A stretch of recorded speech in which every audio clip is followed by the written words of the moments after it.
First coach of the afternoon, moving out the set.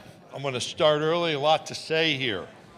Todd Golden, the head coach of the defending national champion Florida Gators, is our next coach. Todd celebrated his 40th birthday and is one of only 3 Division I men's basketball coaches in the last 50 years to win a national championship before the age of 40. You might remember these 2 names who've achieved that along with Todd. The other 2 are Bob Knight and Jim Valvano.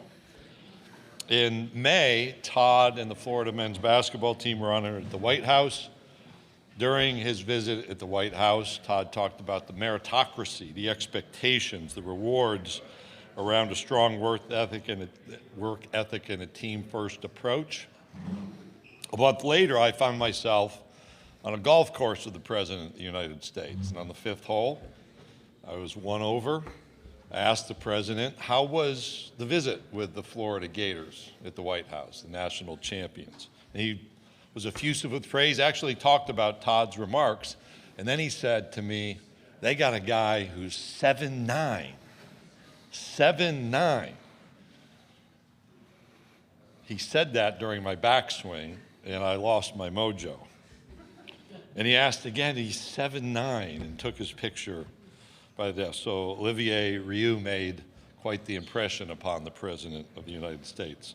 Todd refined his grit and his basketball coaching philosophy as a player at St. Mary's under Randy Bennett. His coach, Randy Bennett, described Todd as a basketball junkie, and I think he meant that in the best possible way. Todd was a walk-on who started 82 games in his career. Early in his coaching career, another important link, you may know that he was part of Bruce Pearl's staff at Auburn. As Florida progressed through the bracket, I would walk into the locker room and say hello. He had 2 assistant coaches who were announced for head coaching jobs. So Todd has begun his own coaching tree. I'm going to mess up, I think, John's last name, but John Andrzejczyk is at Campbell and Kevin Hovde at Columbia. And I would walk in and say, you guys, you don't get to work on that new job as a reward for success. But Todd has built into those 2 new coaches, and I'm sure will do that with others. After the UConn win in Raleigh, I received the hardest hug of my life as Todd came off the floor in the tunnel. Pretty exciting game, pretty exciting to see the enthusiasm, and he hit me like a linebacker, so he can deliver a blow too. Todd and his wife Megan, who met when they were both student athletes at St. Mary's, have 2 children, a son, Jacob, and a daughter, Madison. Welcome to the podium, Todd Golden.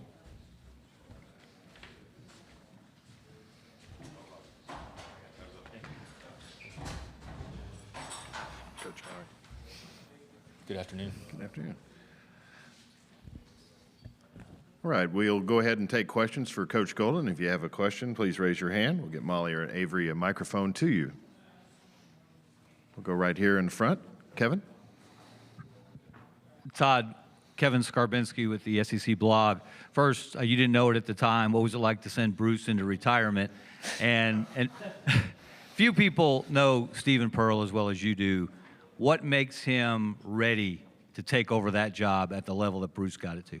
Yeah, good to see you, Kevin. Honestly, my truthful answer is bittersweet. When in the semifinal game, we were incredibly proud, an incredible moment for our program, but walking across the court to shake hands with Bruce after the game was bittersweet. And he's always incredibly gracious when we compete, and in that moment, the same as always.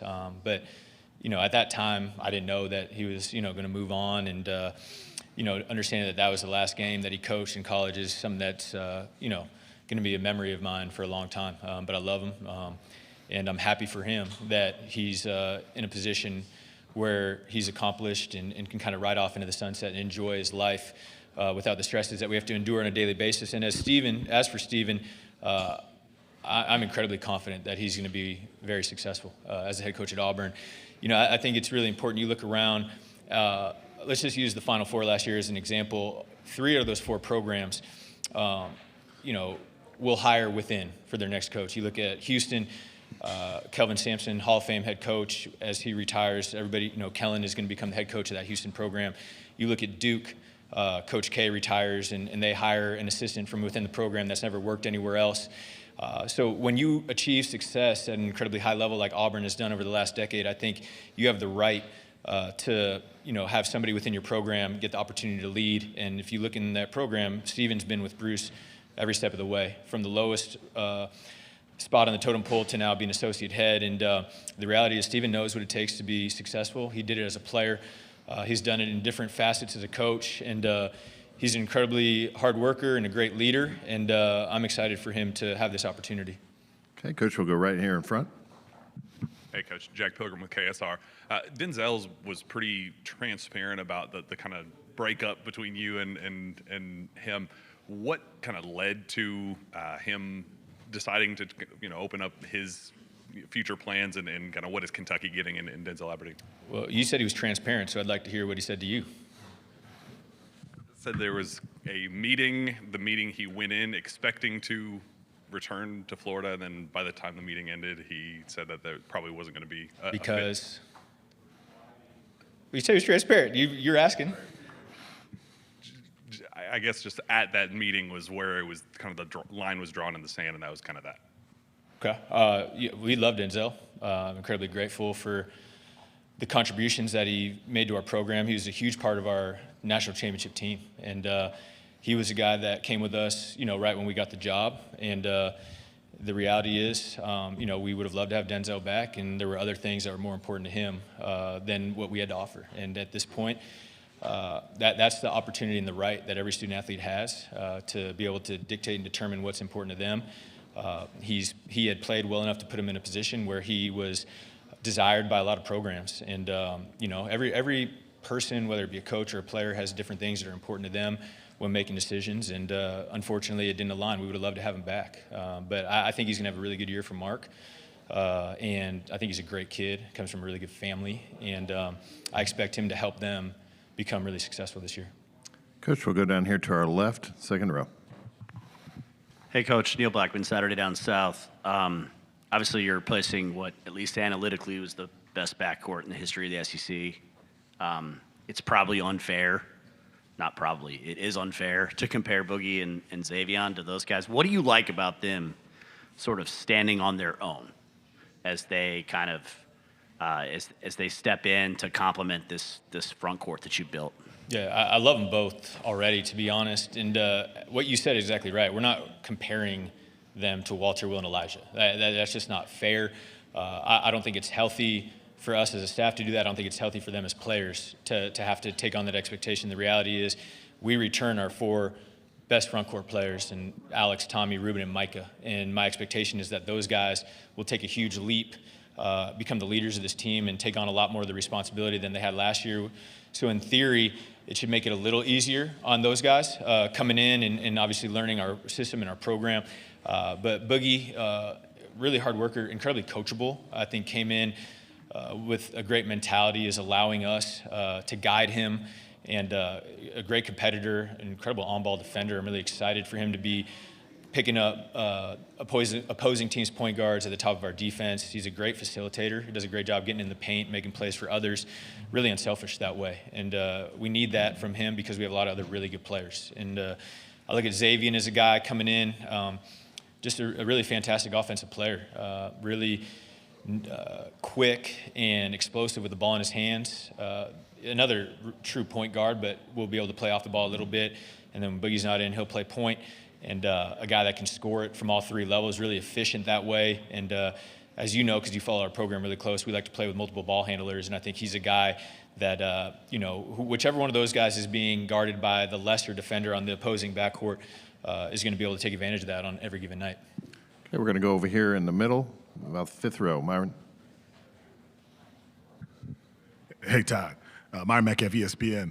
Obviously, Xavier and Boogie are such an important part of what you want to do. How will those guys share ball handling responsibilities? How will they work together in your offense? Yeah, the great thing about basketball is that you need 5 guys on the court at all times. And, we play with multiple ball handlers. We always have. You go back to our San Francisco days with Jamari Bouye and Khalil Shabazz. We're going to always try to play 2 guys that can make plays. And so, the way we play, multiple guys will play to the ball screen. We'll be able to call and run different actions in the half court to get Xavier downhill using a ball screen. Boogie's going to start at the point for us, but Xavier will be a second side playmaker, and then we'll play point when Boog's out of the game. And I think they're both going to have really good seasons. They've really kind of come into their own over the last couple of weeks. I feel like they're getting really comfortable with the way we play. And obviously we throw to our big guys a lot and let them be kind of playmaking hubs in the middle of the floor. So they're getting more comfortable playing with guys like that. But they're both great guys, first and foremost. I've been really pleased with their willingness to kind of assimilate into our culture and into our style of play. And they're both really mature and smart. And so I've seen some really good and rapid growth from them early on. Coach will stay right in front of me in the third row. Ben Roberts, Lexington Herald Leader. Todd, I think a lot of people think you've assembled maybe the best starting five in the country. Aside from those guys and I guess Micah, who has maybe separated themselves, or who do you expect to be kind of part of that second wave? Yeah, and I'm glad you mentioned Micah, because I think he's honestly, I wanted to bring him also today. He lost the coin toss between the other three guys that made it, and I appreciate Garth and the commissioner allowing us to bring three.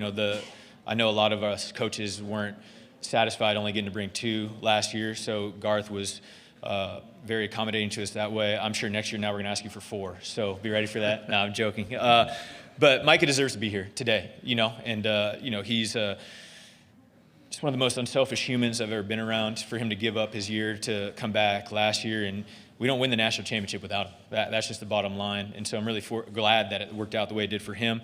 But he's like a sixth starter for us, so I throw him in that mix. And looking at the rest of the roster, we have a great opportunity for a couple guys to step up and earn some big minutes. I think Irby Klavjar will be a guy that's a rotational player for us. C.J. Ingram and Alex Lloyd are two freshmen, have done a great job. Usually it's hard for freshmen to play in our program, but I think both those guys have a chance to earn roles. And Isaiah Brown and his brother A.J. Are guys that can play roles as well. Coach, we'll go over here on the left. Patrick. Coach, I'm very curious. Coming off the heels of the championship, what has this last 5 months been like for you, from having to hire, enjoying the highest pinnacle of becoming a national championship coach, to having to recruit? Like, what has this last 5 months been like for you? It's been very busy, obviously. You don't get a lot of time in the moment to enjoy it, because you finish up and then that whole week you're stressed about making sure you can bring the guys back that helped you get to that point, and you're thinking about how am I going to replace, to Neil's point, one of the best backcourts that's ever played in college basketball. And so you don't just get to sit on your couch for a week and watch highlights and enjoy it. That's just not how it goes. And so we wanted to make sure that we put ourselves in position to compete at a high level again this year. And so we worked really hard to do that. As Commissioner Sankey mentioned, we got to go to the White House. We got to go up to New York City and be honored at the Wingfoot dinner, which was amazing. And so you get all these special experiences. But at the end of the day, you turn around and then it's summer workouts, and you have your team on campus for the first time, and you're trying to make sure you kind of turn the page on that success and get everybody ready for the next year. But it's been busy. It's been great. I wouldn't prefer it any other way. And I'm just really happy that we're at the point now where we're getting close to playing scrimmages on Saturday, and before you know it, we're going to open up in Vegas. Coach, we'll take one final one about the fourth row over on the left-hand side. Coach, obviously a lot of success in the SEC. It's obviously getting stronger, but a lot of teams are still looking for their first national championship. Without giving away too much, secrets, what do you think allowed y'all to get over that hump, and maybe what can you see other teams doing to maybe win more national championships for the SEC? We were really fortunate last year that we had an incredibly unselfish group of student athletes. I think that was as important as anything else. We had multiple guys that gave up individual stats and accolades for the greater group and the greater good of our program. And so that was the main thing. Like, we had guys that were willing to sacrifice because you can't make it to the top of the mountain if guys are worried about points or worried about how many touches they're going to get. And then after that, my staff did an incredible job from top to bottom. Carlin Hartman, our associate head coach with the bigs, we got those guys flying around and playing incredibly hard every night. Corey McCray working with the guards. Kevin Hovde, as Kamish mentioned, was our offense coordinator. John Anderjack was our defense coordinator. We were really organized. Similarly to our team, I thought our staff was really unselfish. I think if you guys ever spend any time around our program, you know that there's a lot of love and joy between our staff and getting to work together every day. it doesn't really feel like work. And so those are really the two main things. There wasn't any secret sauce we had other than being really consistent and competing our ass off every day. Coach Golden, thank you for your time this afternoon. Thank you very much.